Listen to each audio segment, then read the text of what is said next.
Les amis, bonjour. Aujourd'hui, je vous emmène manger une petite pomme bien acidulée, bien vitaminée. Elle est derrière moi, c'est la BMW M3, mais pas n'importe laquelle, la version Club Sport CS, encore plus radicale que la M3 standard. Allez, on y va, c'est parti.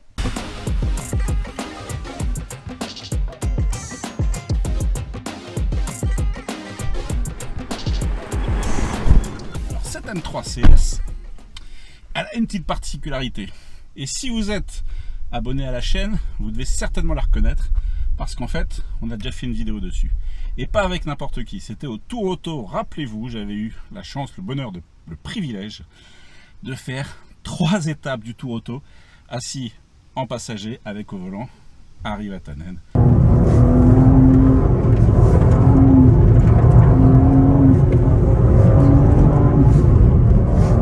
Le pilote légendaire, on avait fait ensemble pas moins de 6 spéciales et il avait mené cette M3 CS dans ses ultimes retranchements. Moi, ça ne sera pas le but, je vais faire un essai un peu plus détendu et de toute façon, ça c'est pas une voiture qu'on va pouvoir exploiter à 100% sur la route, mais il y a quand même de quoi se faire plaisir. On est parti. Bon, vous allez me demander qu'est-ce qu'elle a de plus techniquement par rapport à une M3. Si, vous allez me demander, ouais, on va savoir. Bon, ok, je vais vous le dire. Déjà au niveau du moteur, c'est un moteur qui fait 550 chevaux, donc 40 chevaux de plus. Mais la pression des turbos a été augmentée. Elle passe de 1,7 bar à 2,1 bar. Ça veut dire qu'en fait, les turbos vont avoir une action beaucoup plus présente. La voiture a été également allégée. Rien que sur les sièges, on gagne 10 kg. Sur la ligne d'échappement titane, on gagne 4 kg. Sur les phares, parce qu'ici on a les phares laser de la M4 GT3, on gagne encore 4 kg. Bref, il y a des petits kilos grattés un petit peu par-ci, par-là. Il y a également une montre pneumatique spécifique, puisqu'elle est livrée ici en semi-slick. Alors, est-ce une bonne idée sur route sèche? Oui. Sur route mouillée, on en reparlera. En fait, cette M3 CS est beaucoup plus radicale. Elle a vraiment l'esprit. Elle met tout toute seule.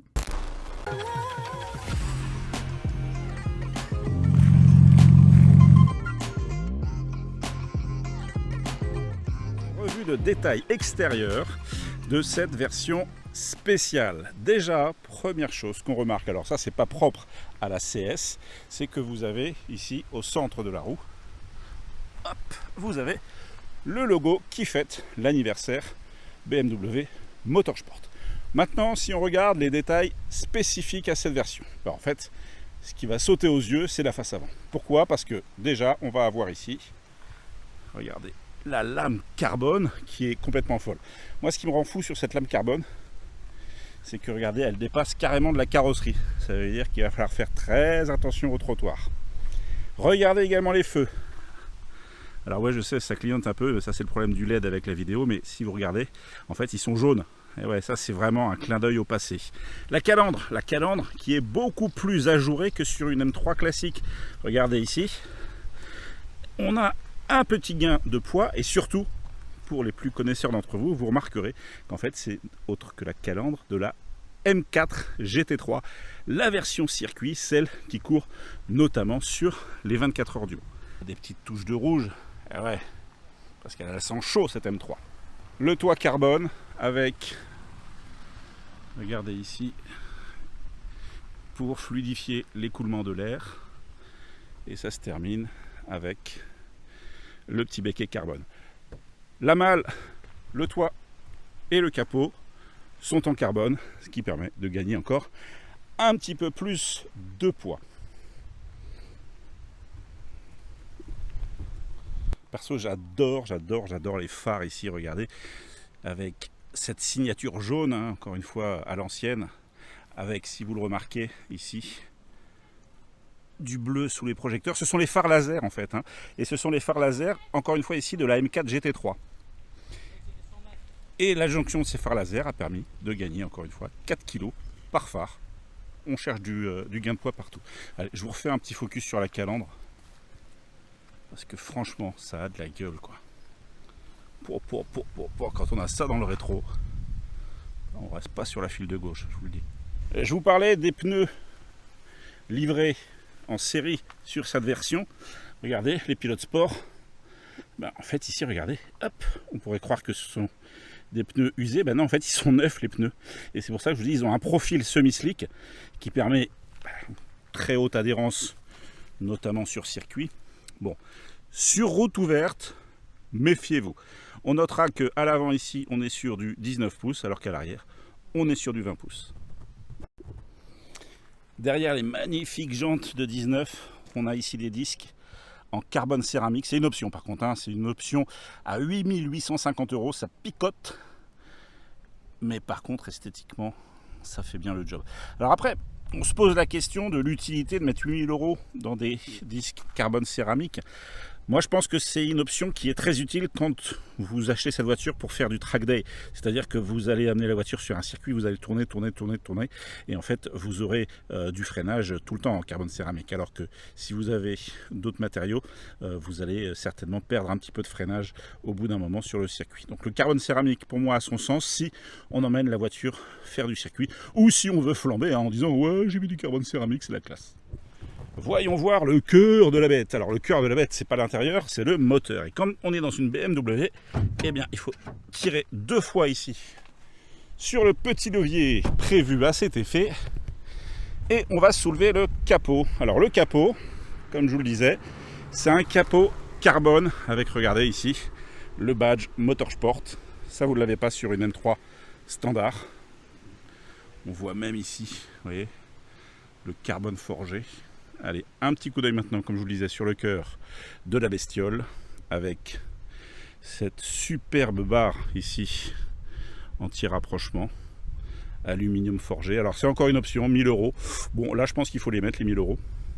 Et puis en dessous, ici, en dessous, le BMW Power Motorsport.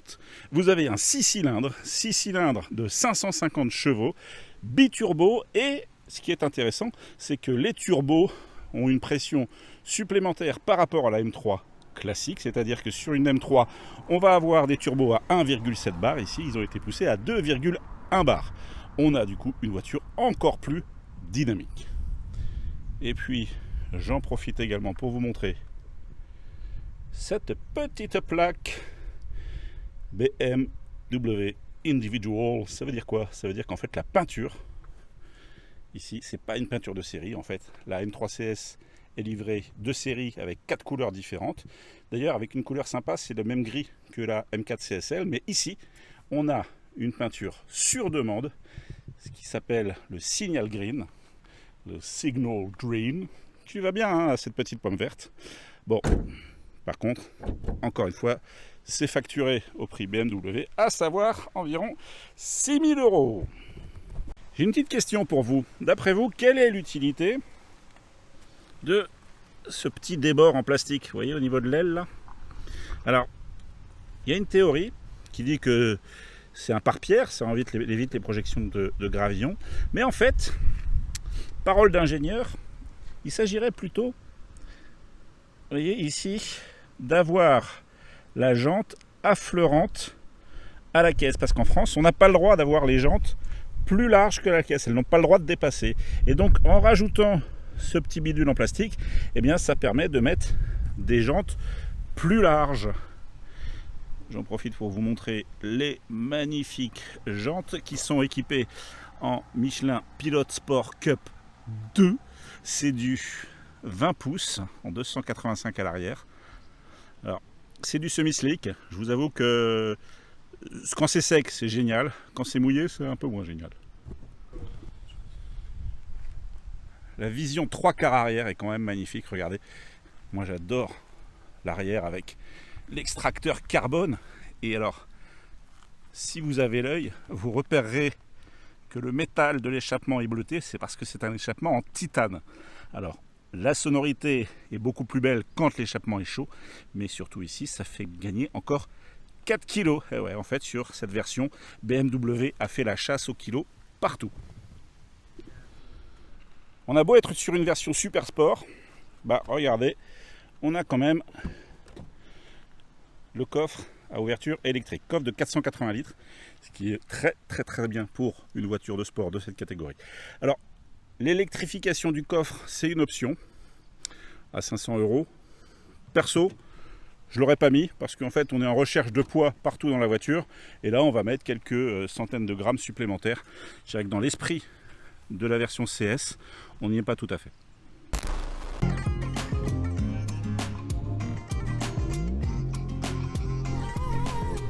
Bon, vous l'avez vu, il y a pas mal d'éléments extérieurs qui sont spécifiques à cette version, mais à l'intérieur aussi, il y a du spécifique. On va le voir tout de suite. Alors tout d'abord, bien évidemment, si vous avez oublié quel modèle vous avez, et bien en fait, hop, hop, hop, voilà, c'est marqué dessus. Ici, on a une option qui va avec la peinture, une option de cuir étendu avec liseré rouge. Donc tout ça ici, eh bien, c'est du cuir étendu. Et puis, parce qu'on est sur une voiture vraiment sportive, regardez les baquets. Moi, je les trouve dingues. Alors, il n'y a pas beaucoup de réglages, hein, mais c'est suffisant. Ce sont des baquets carbone. Regardez, à l'arrière, on le voit mieux. Regardez la pièce de carbone ici. Alors, ils ont permis encore une fois d'alléger la voiture. On gagne 10 kg par siège. Et puis, dans les choses spécifiques, vous avez la console centrale qui a perdu ici son accoudoir, qui a été remplacé simplement par ce petit repose-main siglé. Il n'y a plus la trappe ici qui ferme. Donc c'est assez basique, mais c'est super beau. C'est complètement en carbone. Vous avez du carbone, bien sûr, un peu partout. Bon, c'est assez sombre, hein, c'est pas exubérant, mais c'est résolument sportif. Pour le détail, ici, sur une M3, il y a marqué M3. Bien, sur la CS, il y a marqué CS. Sur une M3, ça s'allume. Sur une CS, ça s'allume pas. Vous avez également ici le Curve Display, le très grand écran orienté vers le conducteur qui va se généraliser sur toute la gamme. Et puis regardez ce volant avec l'Alcantara, le carbone, les surpiqûres aux couleurs Motorsport. D'ailleurs, en parlant de surpiqûres aux couleurs Motorsport, vous les avez aussi ici sur les ceintures de sécurité. Franchement, j'ai rien à dire, hein. C'est super bien fait, sportif. En même temps, c'est classe. Ça vieillira bien, je pense. Du beau travail, BMW. Bonne surprise. Eh bien, j'ai même de la place aux genoux, alors que le réglage du siège ici est assez avancé, enfin, reculé. Ben, on est plutôt pas mal installé. Alors, la seule différence, c'est qu'à l'avant, on a des baquets très enveloppants. À l'arrière, on a la banquette habituelle. Ça fait un petit choc en fait quand on passe de l'avant à l'arrière. On se trouve du coup peut-être moins stable. C'est-à-dire que si la personne qui est là a décidé de conduire fort, je pense qu'à l'arrière on doit être pas mal secoué. Ça aurait été pas mal de mettre des sièges un peu plus enveloppants à l'arrière, voire de l'Alcantara pour pas glisser. Bref, encore une fois, c'est bien fait, c'est bien fini. J'ai de la place au toit, j'ai de la place aux genoux, et même si je veux, regardez, je peux faire des gratouilles à la personne qui conduit, parce qu'ici, les sièges, ils sont percés. Cette BMW est certes très sportive et radicale, mais elle n'en oublie pas d'être moderne. Avec cet écran ici, qui s'appelle le Curve Display, Curve parce que c'est courbé, avec la partie derrière le volant intégralement digital et paramétrable. Ici, vous voyez ces petits motifs là sur chaque côté, ça symbolise en fait le même motif que la calandre. J'aime bien le détail ici avec la même couleur que la voiture. Et au milieu, un deuxième écran avec tout l'infodivertissement et surtout, regardez, des menus propres, des applications propres à la version M, comme l'analyseur de drift. Ouais, vous allez pouvoir faire des glissades sur circuit uniquement, hein. Vous allez pouvoir utiliser également le M Lap Timer pour chronométrer vos tours de circuit. Et une appli que j'aime bien, alors elle s'appelle Live Véhicule. Vous allez retrouver l'analyse de consommation. Oui, je sais, j'ai beaucoup consommé, 17,3 c'est beaucoup, mais je me suis fait plaisir. Et là, vous avez la voiture dans sa configuration réelle. Alors, sauf qu'ici, on a les jantes dorées. Je sais pas pourquoi, parce que sur la nôtre, on n'a pas les jantes dorées, mais c'est pas grave. Regardez, on peut la faire tourner, c'est joli, c'est du 3D. Et ce que j'aime bien, et c'est là le petit détail qui tue, c'est que c'est dynamique. Regardez, si je mets le clignotant en vrai sur la voiture, hop, vous avez le clignotant en vrai ici. Vous voyez, si j'ouvre la portière, hop là, la portière s'ouvre. Bon, ok, ça sert à rien, hein, mais moi j'aime bien.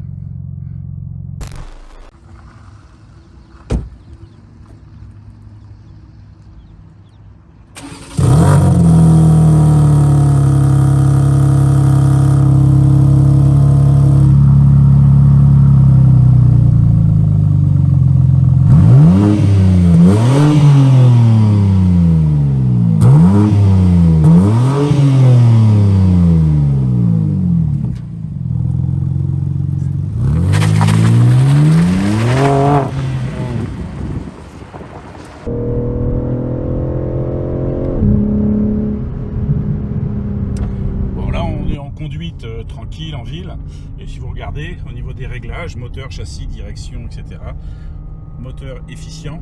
Donc ça veut dire quoi? Ça veut dire qu'il va passer les rapports plus rapidement, il va essayer quand même de moins consommer. Alors moi, ce qui me fait rire, c'est châssis confort. Ça reste bien ferme, hein, on sent bien toutes les aspérités de la route.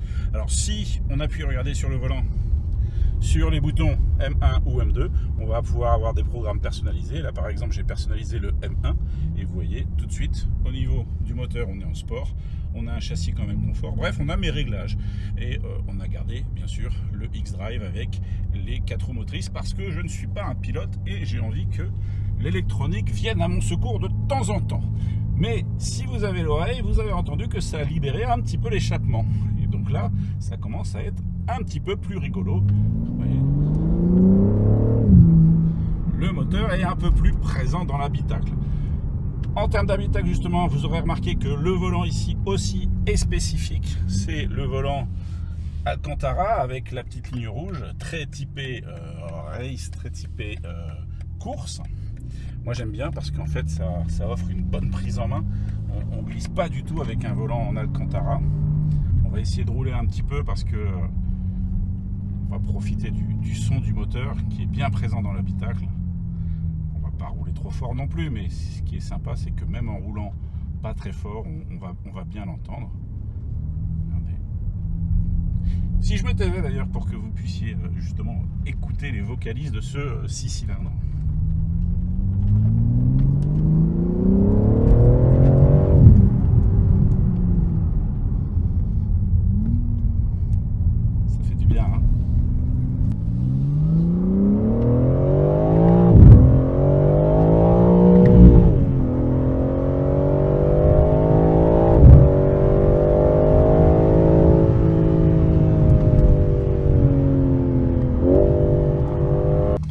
C'est une boîte à 7 rapports, une boîte Septronic Motorsport avec possibilité donc de rouler comme ici, vous voyez, en full automatique. Et si je donne une petite impulsion à gauche, pardon, une petite impulsion en haut, vous voyez là, le plus et le moins s'allument. Ça veut dire que maintenant c'est moi qui gère grâce aux palettes. D'ailleurs, regardez ces jolies palettes en carbone. Donc là, on va pouvoir complètement gérer.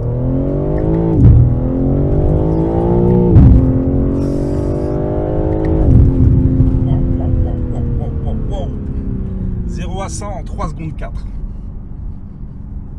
On est plutôt pas mal. Hein. Alors c'est pas beaucoup plus que sur une M3 classique qui de mémoire est à 3 secondes 6.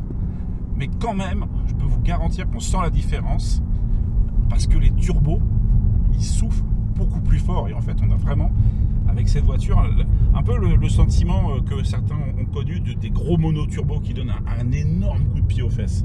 Et ben en fait c'est ce qui se produit avec cette voiture. Allez, on va se détendre.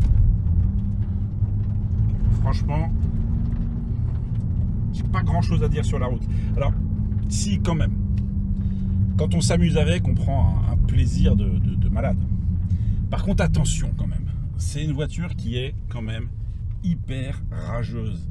Là, je suis en mode sport, elle va déraper, elle va perdre un peu d'adhérence à l'arrière très vite. Ça peut surprendre au début. Alors, c'est pas dangereux parce que l'électronique veille, mais quand même, elle est très joueuse, très vite. Et parfois, je pense qu'on peut se faire surprendre. Elle a un caractère quand même assez énervé, quoi. Alors, ok, on s'amuse, c'est génial, mais tous les jours, pas forcément.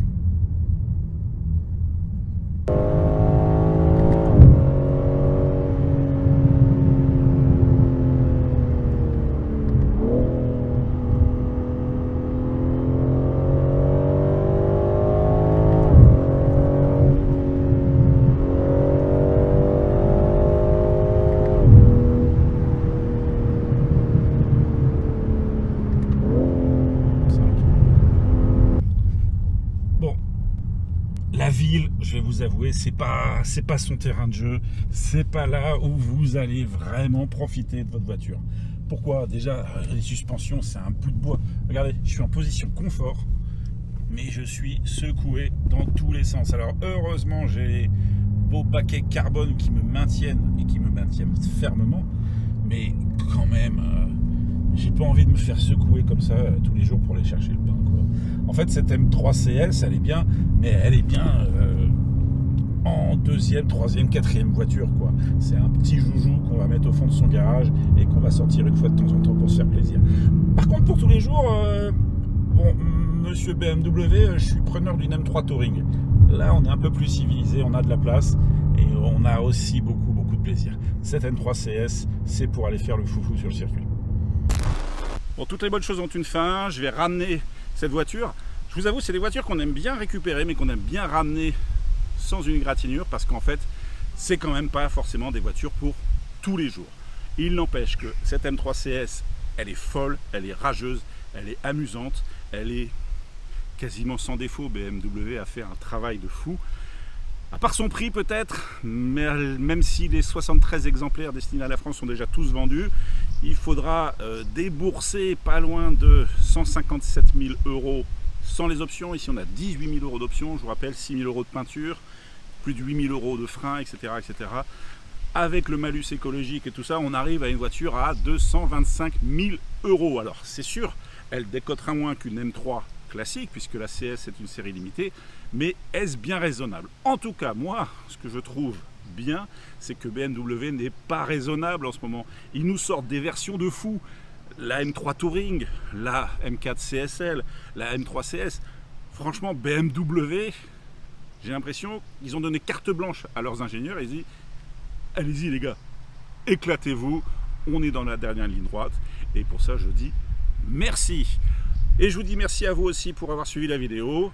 Je vous demande bien évidemment un petit pouce parce que ça fait plaisir.